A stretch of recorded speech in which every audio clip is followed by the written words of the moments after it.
Hello दोस्तों, start करते हैं आज की क्लास। आज की क्लास में हम लोग वर्ड पढ़ेंगे। वर्ड में हम पढ़ेंगे फाइनाइट वर्ब और नॉन फाइनाइट वर्ब क्या होता है।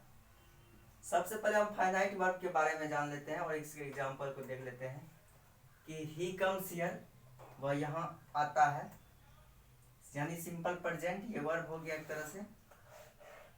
ठीक है, और ये इसमें जो है नंबर और इसके अकॉर्डिंग चेंज हो रहा है। हियर के अकॉर्डिंग वह यहाँ आता है, तो यहाँ आता है तो इसके अकॉर्डिंग चेंज हो रहा है, कम्स हियर। और दूसरा एग्जांपल देख लेते हैं, आई वेंट यस्टरडे, मैं कल गया। ये वेंट जो यहाँ पर जो आया है, ये यस्टरडे ये बीते हुए कल के अकॉर्डिंग चेंज हुआ यहाँ पे, आई वेंट यस्टरडे। ऐसा नहीं है कि इसके अकॉर्डिंग चेंज नहीं हुआ, ये इसके अकॉर्डिंग चेंज हो गया है, इसीलिए हम बोलेंगे इससे फाइनाइट वर्ब है। आई लव यू, मैं तुमसे प्यार करता हूँ, मतलब ये इसके अकॉर्डिंग चेंज हो रहा है एक तरह से।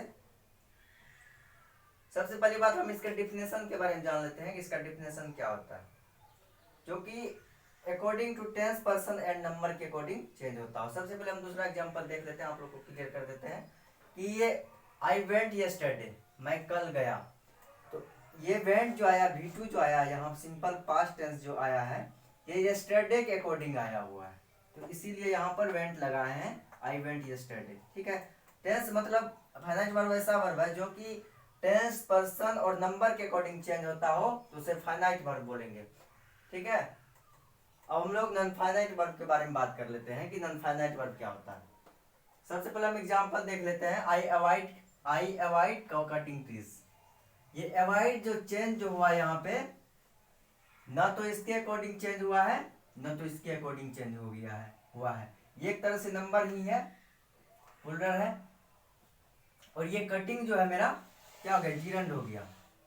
V1 प्लस ING जब भी लगे तो एक तरह से बिफोर होता है और कटिंग ये बिफोर भी होता है और कटिंग भी होता है। इसके बारे में जीरंड में चर्चा कर देंगे कि जीरंड क्या होता है। तो ये मेरा जीरंड हो गया,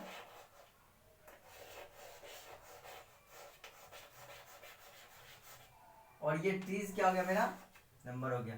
और ये अवॉइड जो इसके अकॉर्डिंग चेंज नहीं हुआ, ये अगर सिंपल प्रेजेंट टेंस है तो इसको भी चेंज होना चाहिए, लेकिन ये चेंज नहीं हुआ है, तो इसको हम क्या बोलेंगे, नॉन फाइनाइट वर्ब बोलेंगे। अब ठीक है, दूसरा एग्जांपल के थ्रू हम लोग समझ लेते हैं कि ही वांट्स टू स्टडी, वह पढ़ना चाहता, मतलब अध्ययन करना चाहता है। तो ये टू प्लस, जब भी हम 2 + V1 को देखते हैं कहीं पर भी, तो वो इन्फिनिटिव होता है, वो मेरा इन्फिनिटिव होता है, इन्फिनिटिव होता है। ही वांट्स टू स्टडी, और ये वांट जो है इसके अकॉर्डिंग चेंज नहीं हुआ, क्योंकि अगर ये इसके अकॉर्डिंग चेंज होता तो टू मतलब नहीं होता, यहाँ पे इन्फिनिटिव का प्रयोग नहीं होता, यानी कि ही वांट्स टू स्टडी। कहने इसका डिफिनेशन ये होता है कि जो मतलब नंबर, टेंस और पर्सन के अकॉर्डिंग चेंज नहीं होता हो, उसे मतलब नॉन फाइनाइट वर्ब बोलेंगे। Does not change according to tense, person and number, उसे हम लोग क्या बोलेंगे, नॉन फाइनाइट वर्ब बोलेंगे। तो हम लोग अब स्टेटिव वर्ब और डायनामिक वर्ब के बारे में डिस्कस करते हैं।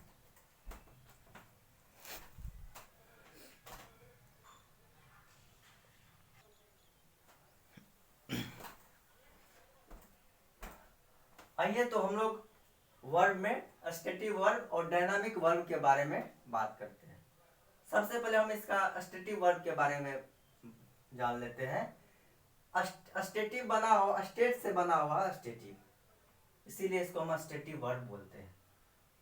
एक तरह से बोला जाए तो ये स्टेट को डिनोट करता है, इसीलिए हम इसको क्या बोलेंगे, स्टेटिव वर्ब बोलेंगे। एग्जाम्पल के थ्रू अगर ले लेते हैं, आई नो यू, मैं आपको जानता हूँ, तो ये यू जो मैं आपको जानता हूँ, इस प्रक्रिया को स्टेट बोला जाता है। मैं आपको जानता हूँ, ये क्या बता रहा है, एक तरह से स्टेट को बता रहा है, ये स्टेट को बता रहा है, इसीलिए हम इसको क्या बोलेंगे, स्टेटिव वर्ब बोलेंगे। ही लव्स मी, वह मुझसे प्यार करता है, इसे हम क्या बोलेंगे, स्टेटिव वर्ब बोलेंगे। ये लव्स जो है एक तरीके से स्टेट्स को डिनोट कर रहा है, स्टेट को डिनोट कर रहा है लव्स, लव, इसीलिए हम इसको क्या बोलेंगे, स्टेटिव वर्ब बोलेंगे, क्योंकि ये स्टेट को डिनोट करता है। जो स्टेट को डिनोट करता हो, जो वर्ब स्टेट को डिनोट करता हो उसे क्या बोलेंगे, स्टैटिक वर्ब बोलेंगे। आइए हम अब डायनेमिक वर्ब के बारे में बात कर लेते हैं कि डायनेमिक वर्ब क्या होता है। डिफिनेशन ये होता है कि दैट डिनोट्स एक्शन, जो कि एक्शन को डिनोट करता हो, मतलब कोई भी काज हो रहा है, एक्शन हो रहा है, तो उसे हम लोग क्या बोलेंगे, डायनेमिक वर्ब बोलेंगे। एग्जाम्पल के थ्रू अगर देख लेते हैं, ही रन्स, वह दौड़ता है, तो ये रन्स जो है मेरा यहाँ पे, ये एक तरीके से क्या डिनोट कर रहा है, एक्शन को डिनोट कर रहा है, मतलब काज कोई हो रहा है, तो उसे क्या बोलेंगे, मतलब डायनेमिक वर्ब बोलेंगे। ही रन्स, वह दौड़ता है। आई कुक फूड, ये कुक यहाँ पे किसको डिनोट कर रहा है, एक्शन को डिनोट कर रहा है, मैं खाना पकाता हूँ, भोजन पकाता हूँ। ये जो कुक जो आया यहाँ पे, ये कुक मेरा किस चीज को डिनोट कर रहा है, स्टेट को डिनोट कर रहा है, इसीलिए हम इसको क्या बोलेंगे, स्टेटिव वर्ब बोलेंगे। ठीक है, तो हम लोग अब यहाँ तक पढ़ चुके हैं। अब हम बात करेंगे डायनामिक वर्ब के टाइप के बारे में।